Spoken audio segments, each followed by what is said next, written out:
Good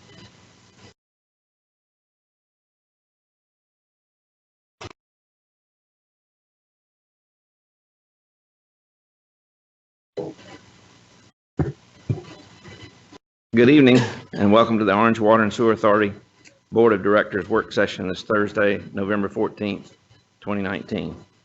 Ruchir Vora will be late, a few minutes late, but he's here. Does any board member know of a conflict of interest or potential conflict of interest with respect to any item on the agenda tonight? It's sad for me to announce, but as you've probably heard, Milton Heath Jr., former Chapel Hill appointee on the OWASA board, passed away on October 20th, 2019. OWASA benefited greatly from his interests and notable experience as a professor of public law and government for UNC Chapel Hill. An Orange County Climate Council meeting is scheduled for Thursday, November 21st from 3:30 to 5 p.m. And understand that's going to be here. Is that right? Jody, but a climate council meeting. I think Mary Tiger told me that was going to be here, but look for an announcement. The location to be determined is in my notes, and Jody Eimers will attend for me because I will not be able to, and Mary Tiger will also attend.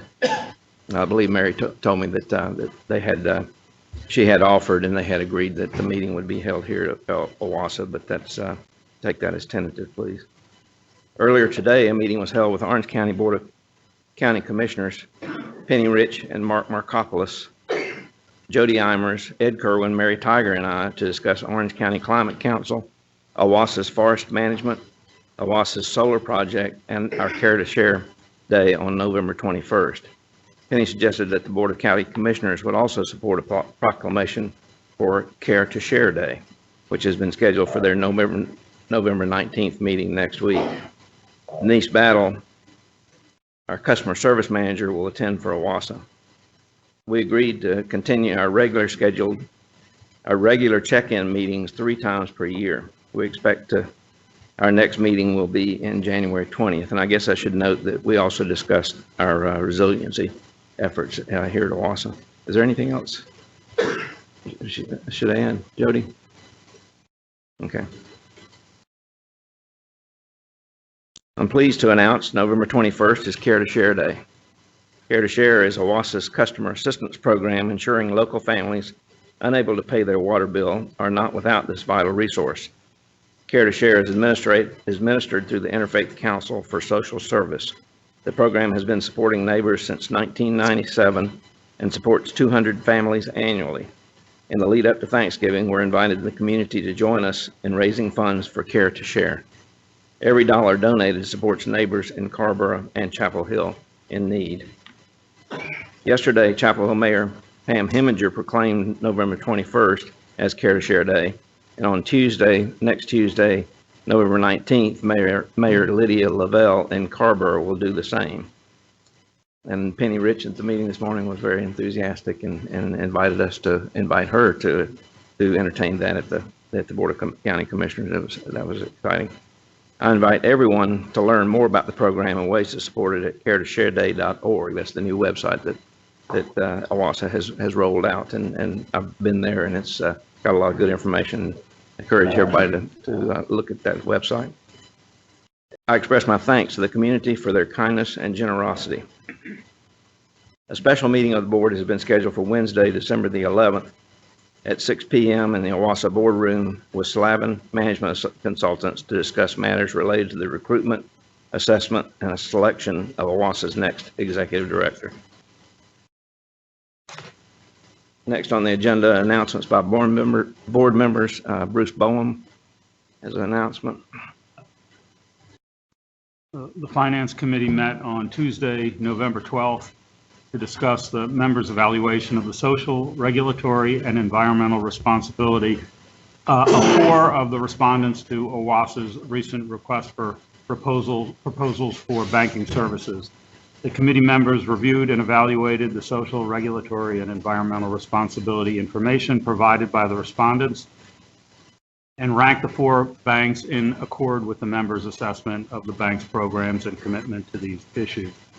Previously, the staff reviewed and evaluated the RFP responses for the respondents' ability to meet OWASA's service needs and the cost of providing these services. Next week, each bank will meet with staff to demonstrate their products and services.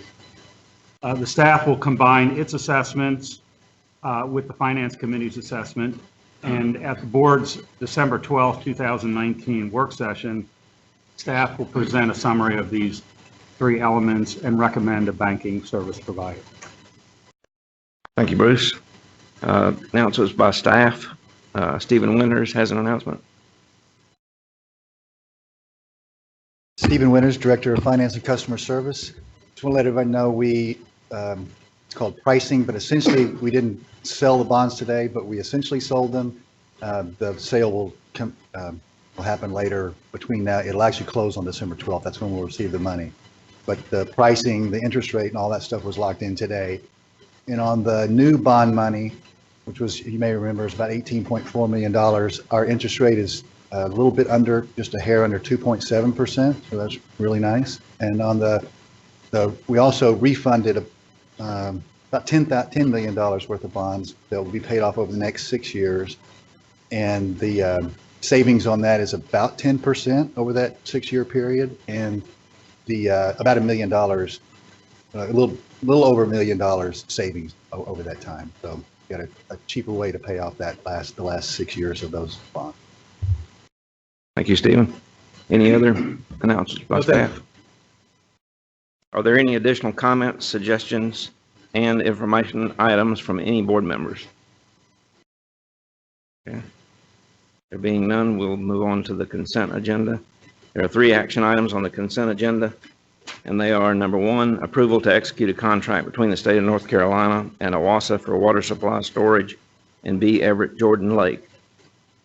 Number 2 is the minutes of the September 12th meeting of the Board of Directors. Number 3, the minutes of the September 26th annual meeting of the Board of Directors.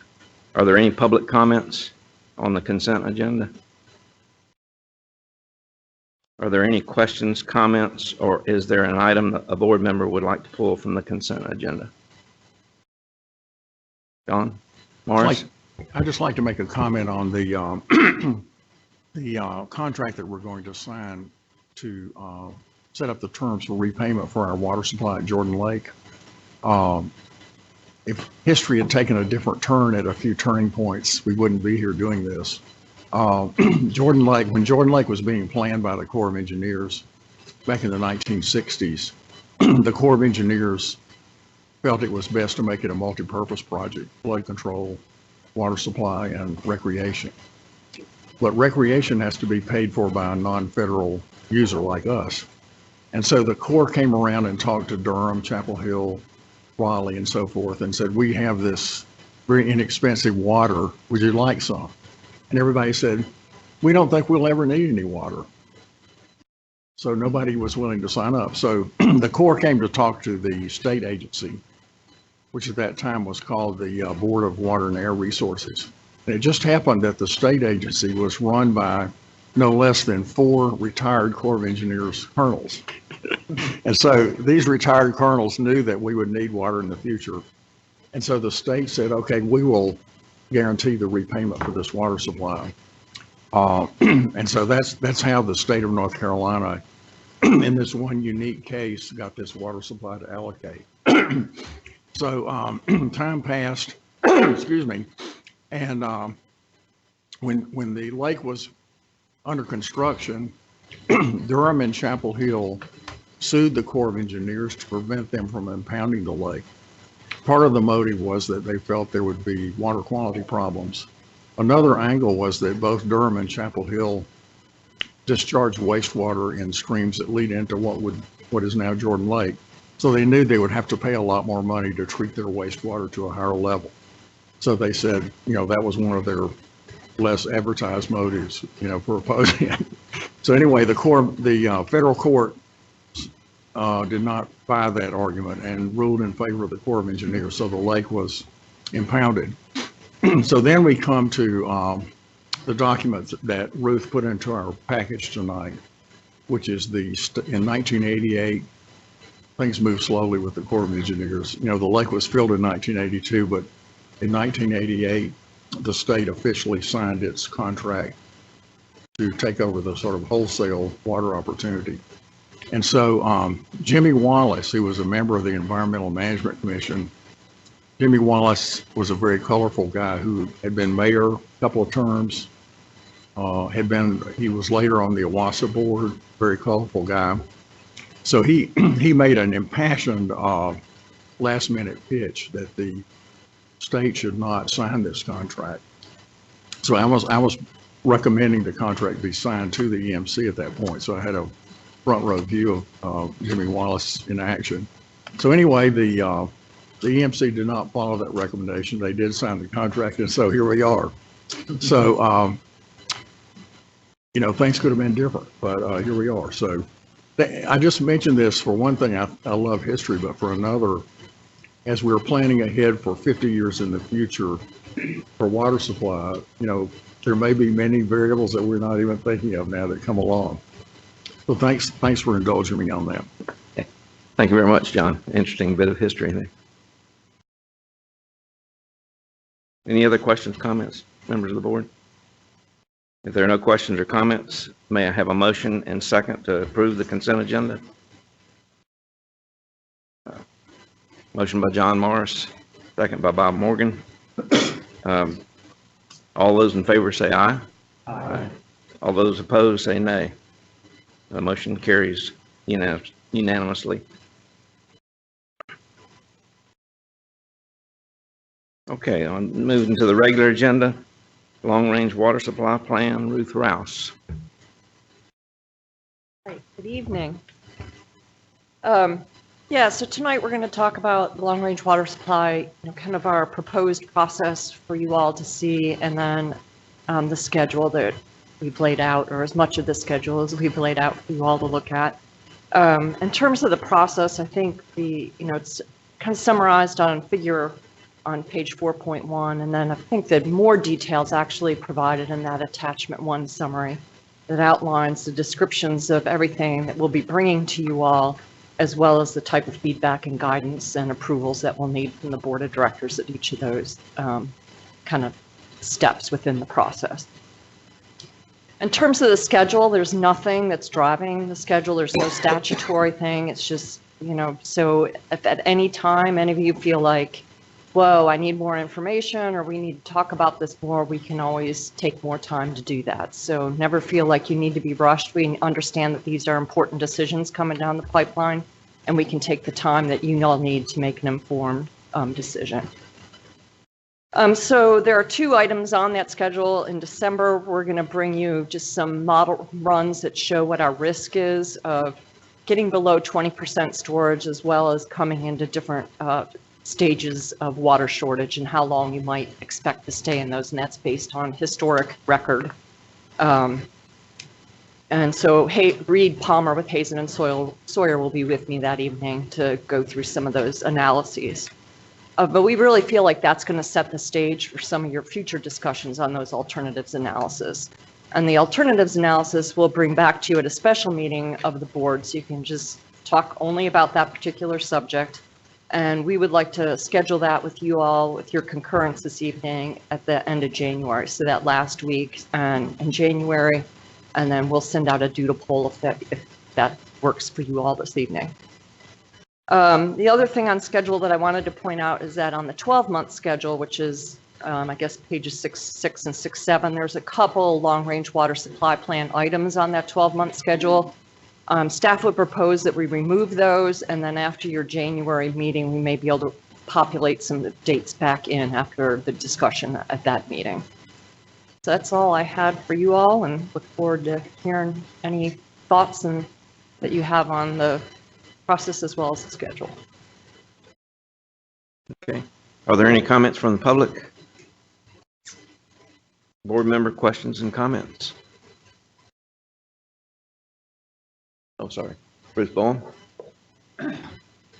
I got a handful of questions. Hopefully it won't take too long. And if any of these are detaily enough that it makes sense for us to talk offline, that's fine also.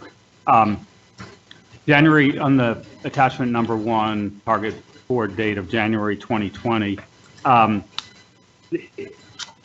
under the description of information provided, individual supply and demand side options evaluated against these three things, social, environmental, and economic objectives.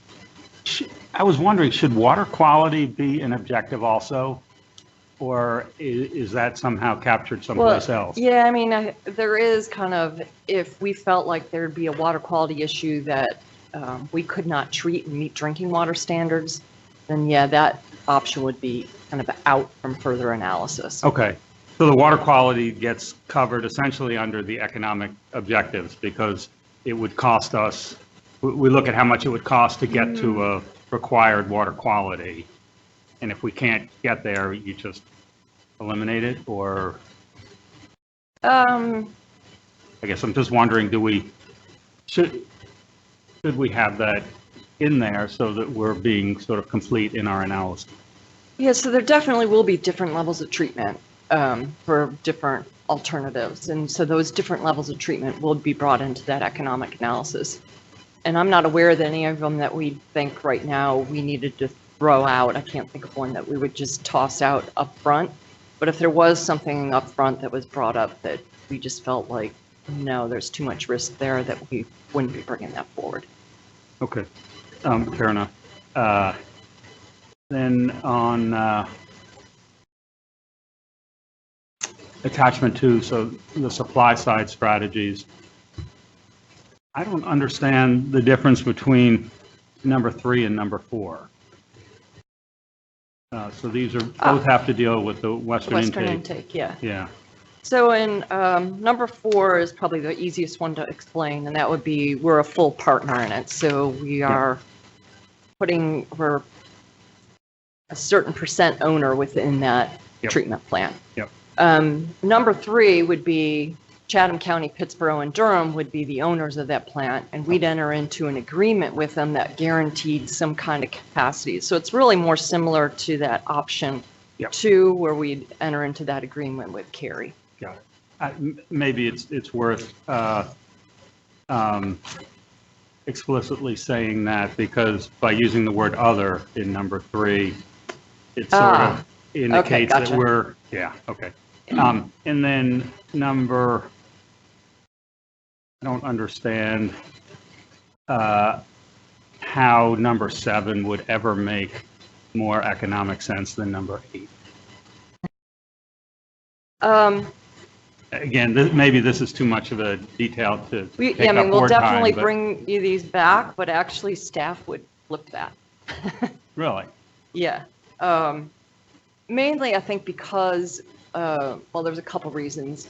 One is that the current laws on the books that our core reservoir is hydrologically disconnected. Oh.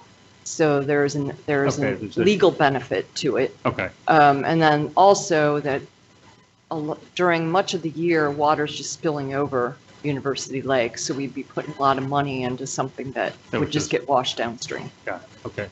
And then the last one on the next page, how much water do we currently have? So we talk about the capacity in terms of us being able to deliver a certain amount per day. I think we should, especially if the public is going to read this, also talk about the amount of water that our reservoirs hold in number of days.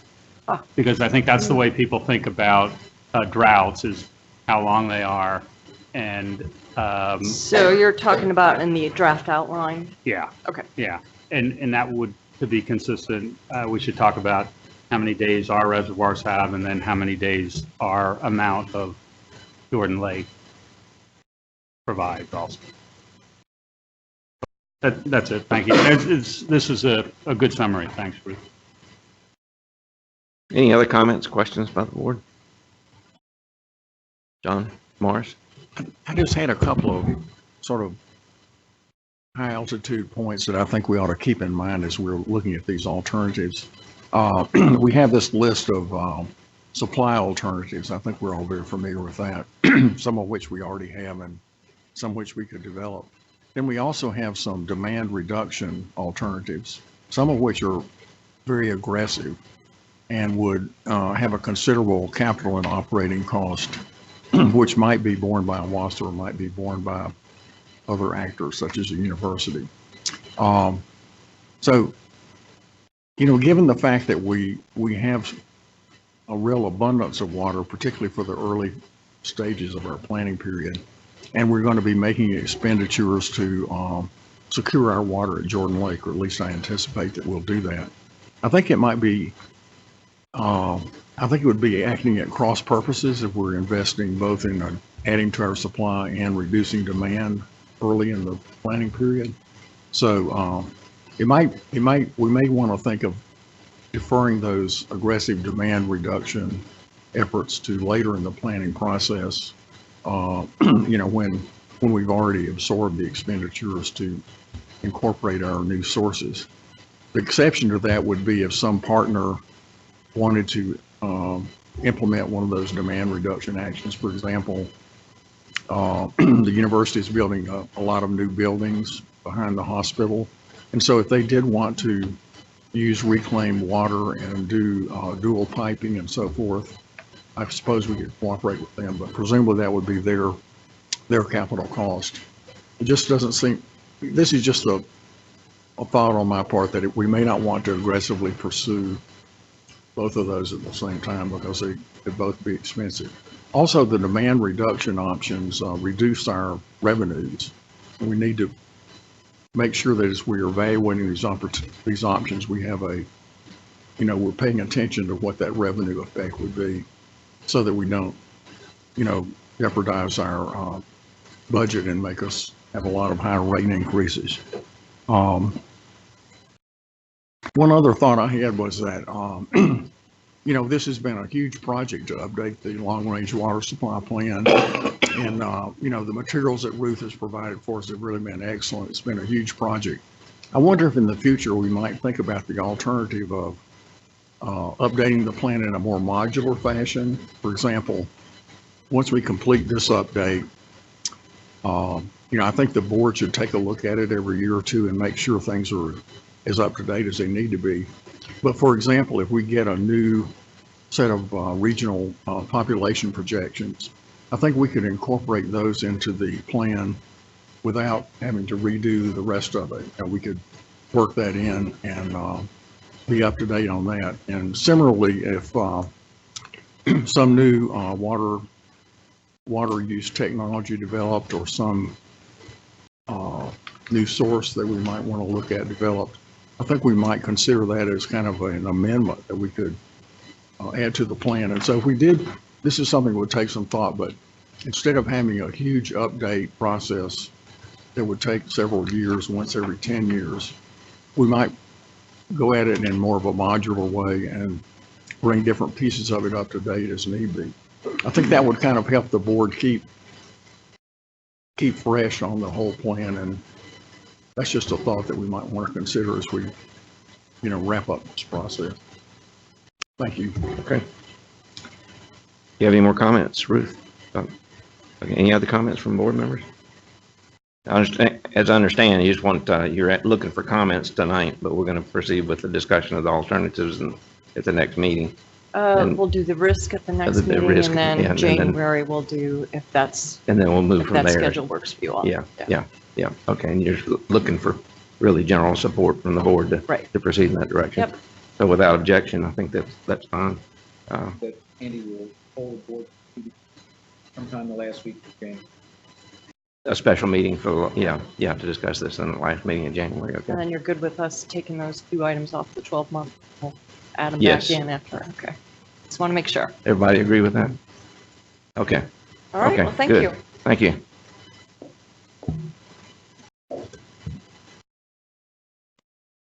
So next on the agenda, Ed Kerwin will provide a brief overview of the key focus areas for OWASA's executive director. Yes, as the board knows, I sent a working draft out and invited individual board members, questions and comments, and thank you for that. So what's in your package tonight is my proposed work plan through June 2020, incorporating some of the comments that I received from individual members. And tonight, certainly welcome your suggestions, feedback.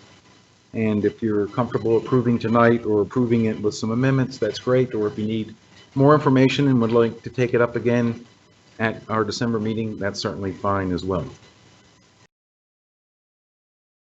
All right. Are there any members of the public who wish to comment? Board member questions and comments? Bob Morgan?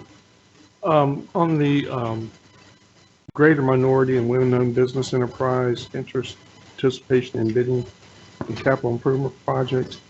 I know that's where our big dollars are, but I think also we could look at just normal purchasing opportunities, because you have more capability of attracting smaller businesses in that. So my interest would be looking at the capital infrastructure improvements as well as regular purchasing of items and supplies for the organization. And I think, this may be understood, but I think finance ought to be involved in that process too, because I think a lot of towns and cities are working on this issue, and so there might be some things in our purchasing process that can be different to encourage minority participation. Any other comments? Mr. Chair? Or The only thing, and it doesn't need to be added as an actual document, but just the safety, employee safety one, which is number 5, establishing new safety metrics is a expected result. I would suggest, so right now you have basically the only goal, or the only one that we kind of record or keep track of, or that we see as a board, is your total recordable incident rate, which is what I would consider, or what people would consider as a lagging indicator. It means you've already had an injury and you're reporting it as a rate. So I think if you're going to establish a new safety metric, I would suggest a leading indicator, so that you can kind of find something, say there's a lot of near misses in fall protection or something, so that way you can identify a safety issue before it becomes an incident.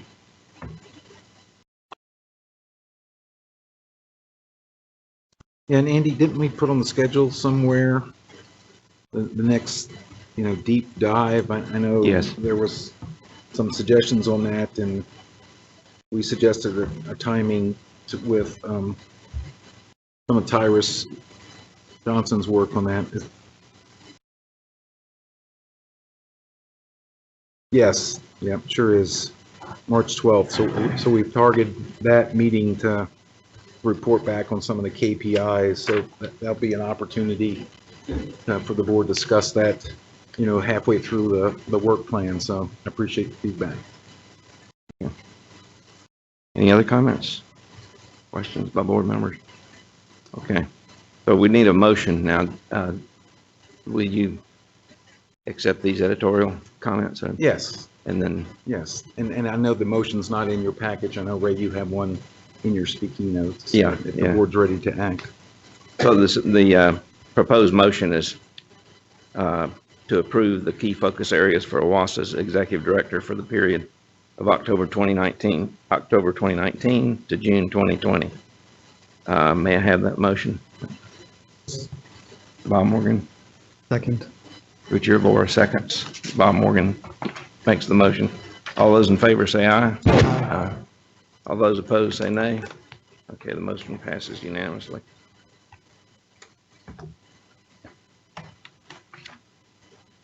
Oops, sorry.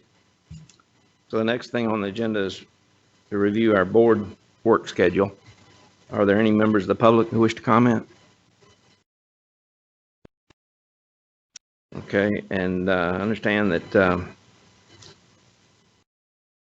Stephen Winters has some changes to discuss the changes to the 12-month board calendar relating to developing the fiscal year 2021 budget.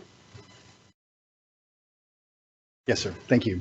So you'll recall that the Finance Committee met is that the one in October 22nd, where we talked about changing some of the ways we go about our budget process, and we added a few steps along the way. So I just wanted to point out where those are landing on the 12-month calendar. And then there's a couple of tasks that staff is on the hook for that aren't on the 12-month calendar because they're not, they're not board meetings. But the first item that's due, that's not on the 12-month calendar, is the second iteration of the goals and outcomes and performance measures that we discussed at that committee meeting. There were, I want to say, 5 or 6 goals, and for those of you at the meeting, you may recall, so we were going to take another shot at that to expand that out to include more items. And ultimately, what we're planning to do with that is to take one of the 10 or 12 or however many there are, and this budget cycle attempt to assign costs that are associated with achieving the outcomes and the goals and the desired outcomes of that.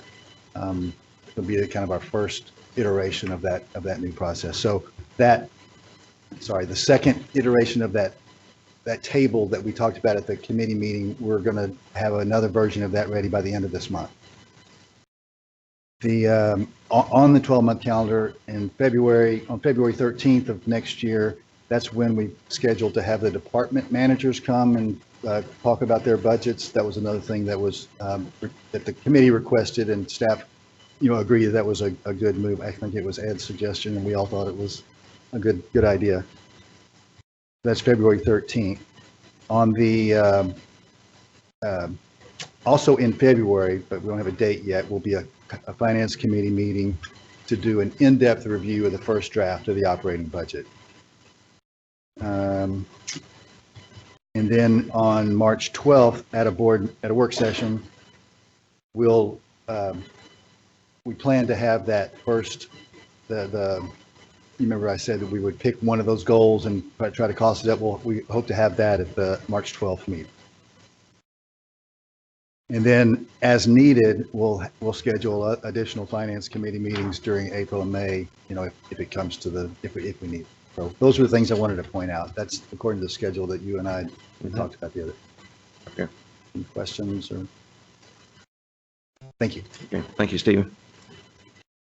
And also, I'd like to recognize Bob Epting to discuss the open meetings law. Well, thank you for the opportunity to talk to you again about the open meetings law.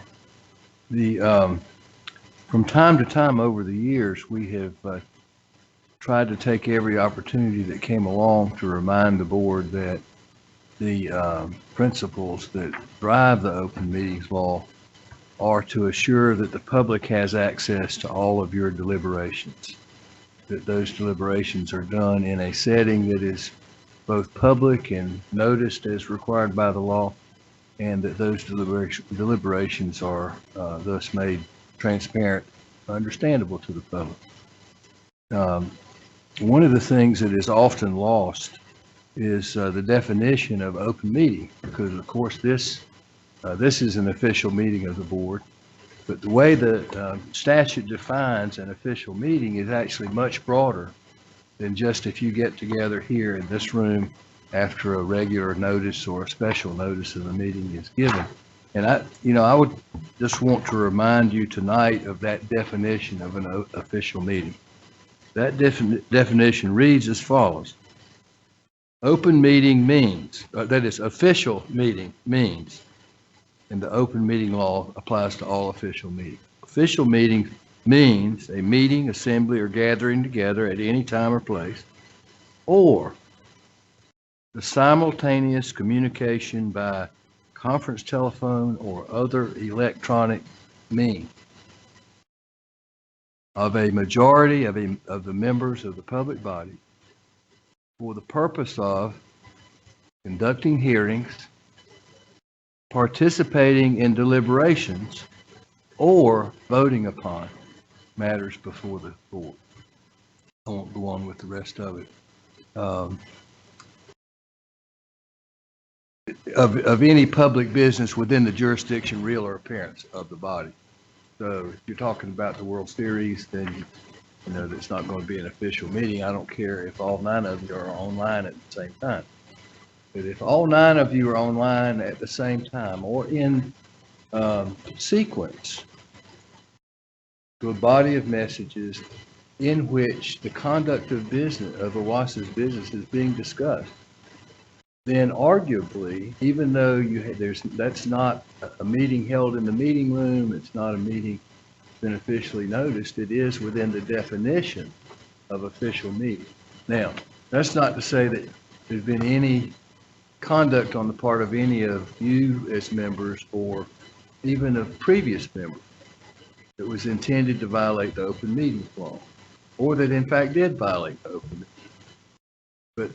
But I thank you for the prerogative of reminding you from time to time that the definition of a public meeting is much broader than just the meetings that you have here. It includes any sort of electronic communication where you are sharing information and where a majority of the board is involved in that communication. A number of questions can be raised within those definitions that I've just discussed, and I'll be glad to answer those questions. But John Marsh and I earlier had a correspondence about a question that he asked. So suppose we had information and we wanted to get it back with respect to a contract. And we wanted to get that information that is our response to a draft contract back to the staff.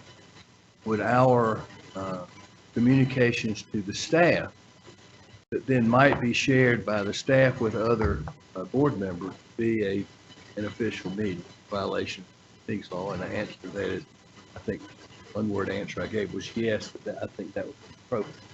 Question proposed appropriate. Would it be appropriate, on the other hand, to send out an email that said, I suggest we do this, what do you all think? And there were actual messages going back and forth and that email was addressed to all 9 members, or even 5 of the 9. Messages went back and forth that could fairly be described as responses to the suggestion. Those, I think, are clearly within the definition of deliberation. And they ought to take place in open meetings that are officially noted, transparent to the public, where the public has access, opportunity to hear what the discussion. Not to say that your participation in work outside the official meeting is prohibited or is to be discouraged, or that I'm trying to drop a curtain on you. I'm not. What I'm trying to do is make sure that deliberations that you have are, in fact, deliberations that are had together. That's the strength of the board, is that everybody's views are in the mix, and that they are then passed on in the course of an official. Let me see if anybody has any questions about what I've told you. That's really what I just wanted to draw your attention to, the fact that an official meeting can happen without it being in this room, or without everybody's having gotten together secretly at somebody's house. It can happen by electronic means, and we should be careful when we communicate by email. Any questions? I'll be glad to take. Bruce. So I'm having difficulty understanding if, Ed sends out the executive director key focus areas through June 2020 email as a working draft.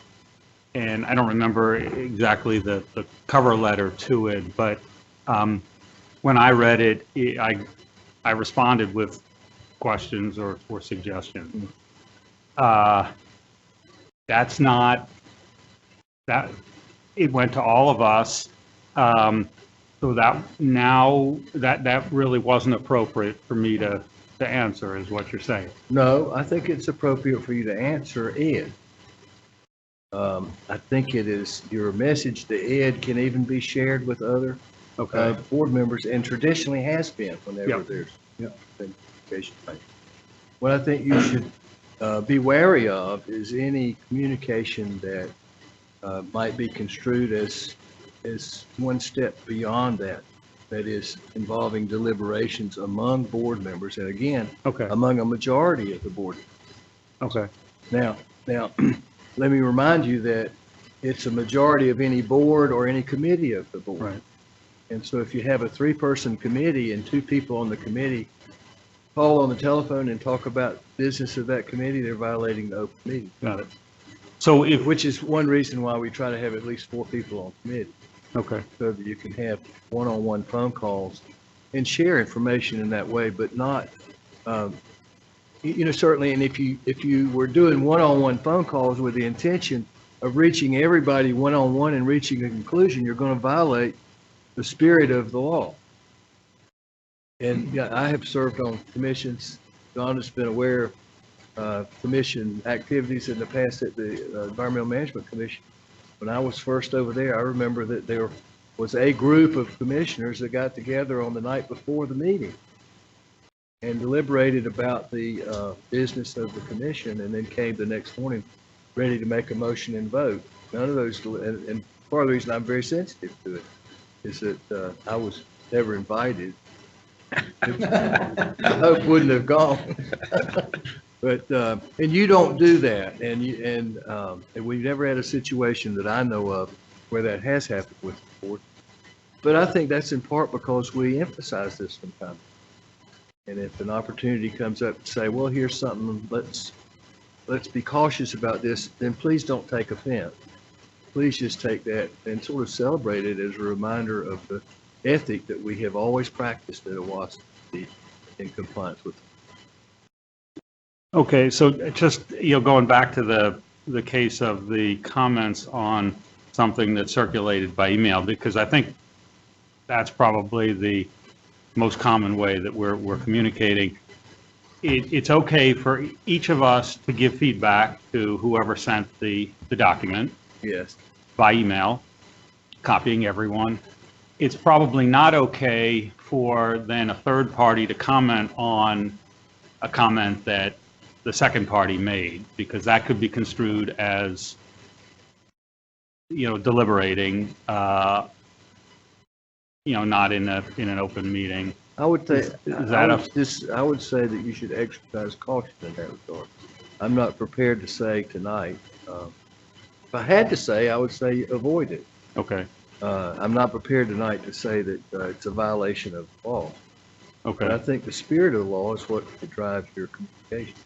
If you're going to make a response, for example, to the executive director, let it be to that response to the executive director. It may be the executive director will then want to share that response. And I'm not saying you're prohibited from sharing the response with others, but don't get into a discussion with others about the response until you get to the meeting. I mean, a perfect Okay. example tonight, John Morris's earlier memorandum was discussed in the meeting tonight, and I think it's probably useful and informed the decision of the board that long-range water supply. But if there had been discussion about that electronically, then I would have worried about it. What's the remedy if there is a violation? Remedy would be for somebody to file a lawsuit and say they're violating the law, and we think that they're going to keep violating the law unless the judge tells them to stop violating. First remedy is an injunction. Second part of the remedy is if you have acted on a matter, you've taken action on a matter in violation of the open meetings law, then that action can be voided by a court. And I should say, may be voided, not will be voided. I don't know of an instance where it either has been or hasn't been. That's part of the remedy. I would suspect that a judge would look at that and say, how crucial is it to the public welfare that I let that go or that I void it? So it's hard to say what would actually happen, but nevertheless, you don't want to call your effectiveness of your action question. Again, when I sent you the email that said, I want to caution the board, I was taking that as an opportunity to find that not to point a particular act having violated. Other questions? John Morris. I think we've gotten one very workable piece of advice out of this discussion. For example, Ed's work plan, that was sent out. And so it sounds like it's okay for each board member to send in comments.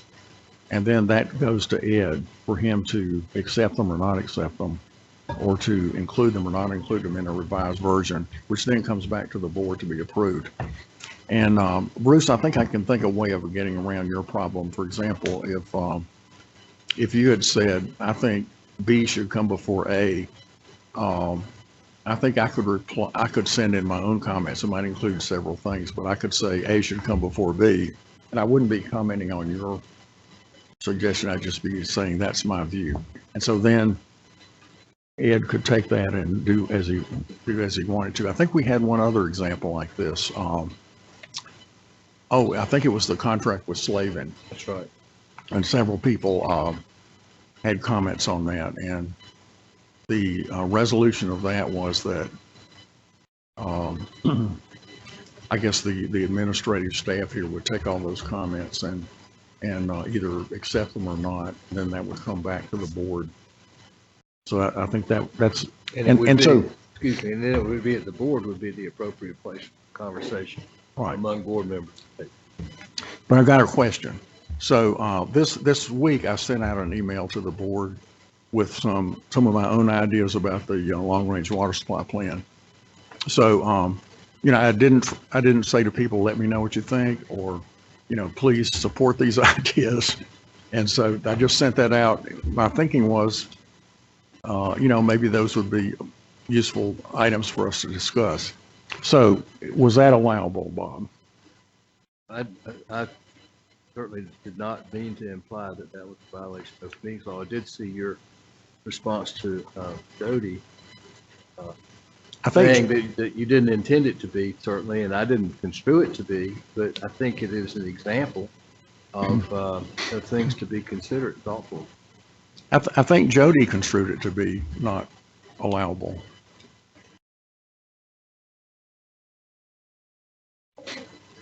Microphone.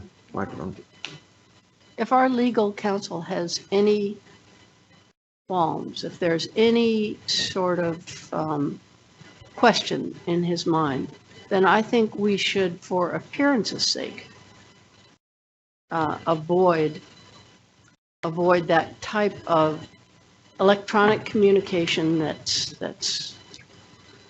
starts a deliberation. Well, particularly since you can bring that up in the meeting. You can put out all those facts in front of the public here, and then we can deliver. So that's where I was coming from. Just, let's think about this long-range water supply plan issue. What we're dealing with now is the alternatives that we're going to be considering. We have nothing on our agenda now to make a decision on that. We're months away from any vote on that.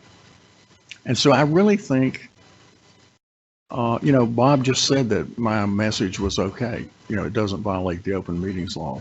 And so I really feel that we're being warned so sternly about this that it's inhibiting useful communication.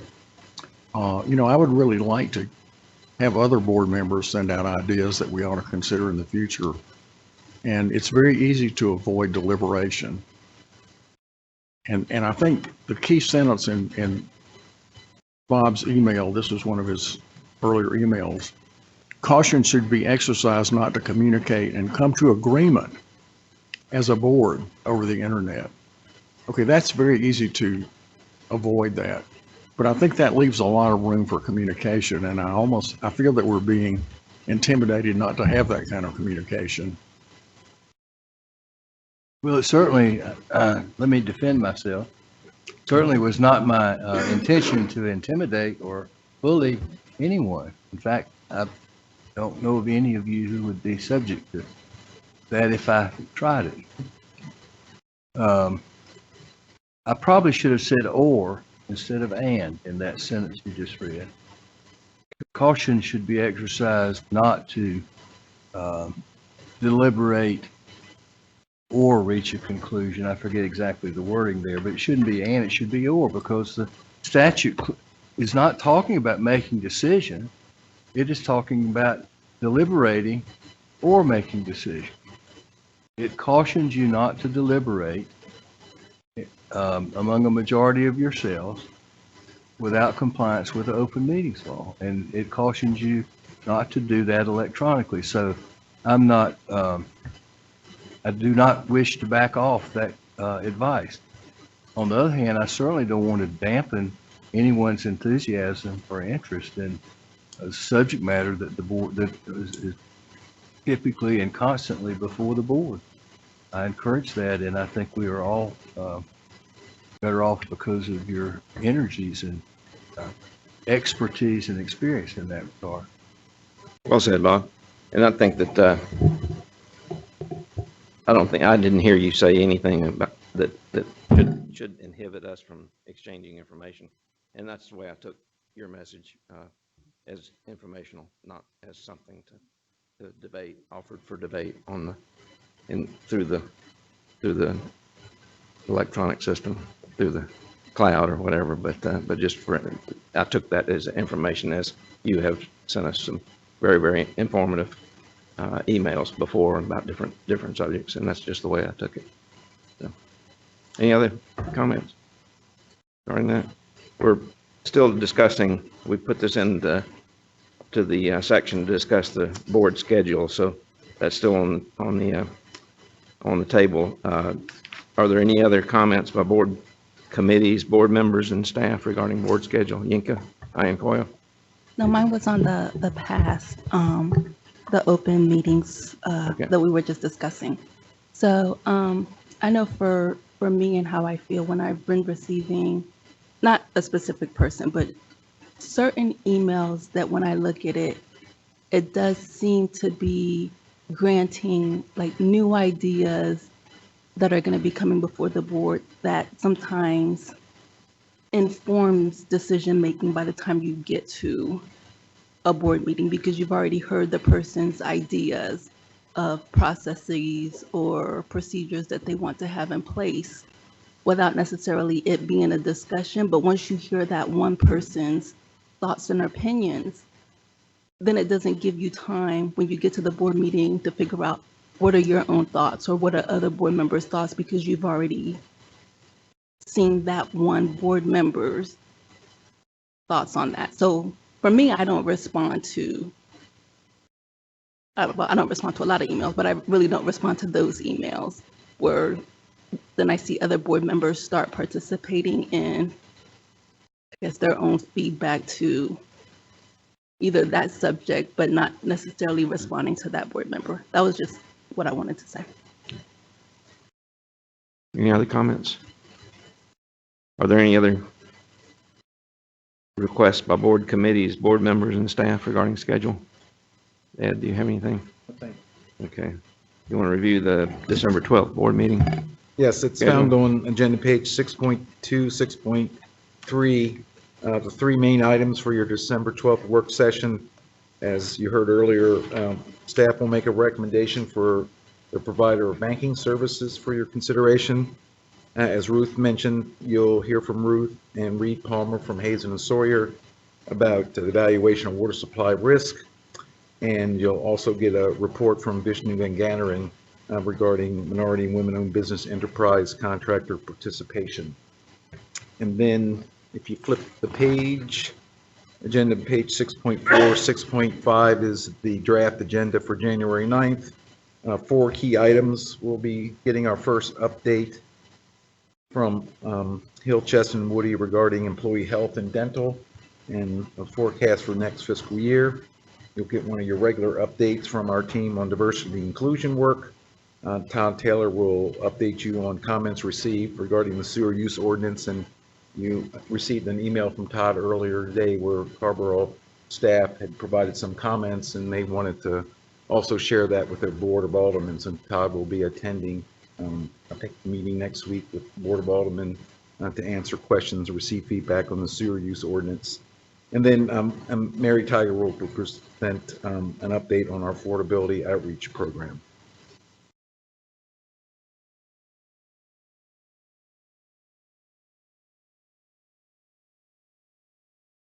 And I didn't record any key action items, pending items. I mean, we know Andy will provide a doodle poll. I'll make some minor amendments to the work plan based on your feedback and provide a copy. So we have some action items, but I didn't think any of those rose to the level of have to keep score. So that's all I have. Thank you.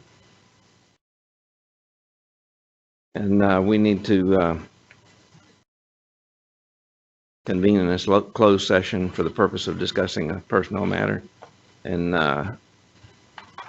you want to do some more pictures? The last pictures we didn't do very well, board members. We need to do better than that, or she's going to call us back again. So we need to. Okay. Apparently it's National Botox. So maybe that's what we do. So without objection, the board will convene in a closed session to discuss a personnel matter.